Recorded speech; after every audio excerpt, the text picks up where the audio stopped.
selected Senator Kyle, and he selected me. And it was a great opportunity for me to see up close and personal. I hope everybody here likes Senator Kyle. Can I get an amen? So I saw up close and personal, you know, how things get done or don't get done in Washington, D.C. But he was a tremendous example. I thought, like many people, that people who are politicians weren't necessarily, you know, hardworking or people of character or very smart, to be honest with you. And so here I am working for this brilliant man that was a man of character, very well respected on both sides of the aisle, very hardworking.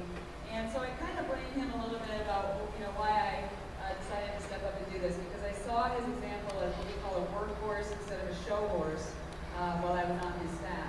I also had 6 deployments to combat zones, 3 flying, but also 3 non-flying in leadership positions. I was over the Middle East on 9/11. I was part of the team that ramped up to lead and plan and provide oversight to the air war in Afghanistan. I was there for the same similar role for the early days of the 2003 Iraq air campaign. And so what I was running on top of that. And in my last assignment in the Air Force as a colonel, I was a part of the leadership team to stand up the United States Africa Command from scratch. And Africa Command was responsible for reporting directly to the Secretary of Defense and responsible for all of our military operations and activities in the continent of Africa. So I had underneath my watch Army, Navy, Air Force, Marines as a colonel, a 24/7 operations and intelligence center. I had crisis action planning, time-sensitive targeting, humanitarian assistance. If we had to evacuate an embassy, if we had to get somebody out there, counter-piracy. Remember all the pirates off the coast of Somalia? And, you know, Captain Phillips, I got a phone call on Easter Sunday saying, Colonel McSally, you got to get in here. We've got a U.S. ship that's been hijacked. So counter-piracy and then also counter-terrorism. So in that 3-year experience as a colonel, I was responsible for overseeing planning and execution of our counterterrorism operations in Africa. And I'll tell you, I have first-hand experience of watching these Islamist extremist organizations that we're seeing not just in ISIS, right, but in other places around the globe.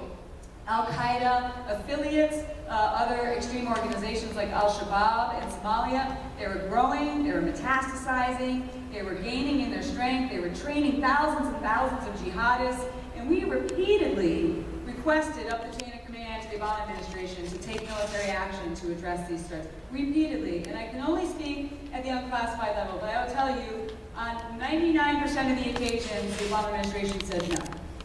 We were able to use a couple of those operations, but for the most part he would say, or his mouthpiece would say, it's not in our national interest.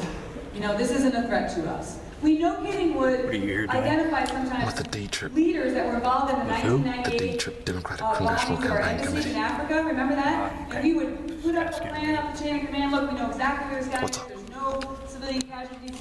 This is exactly, we need to take military action. And they would come back and say,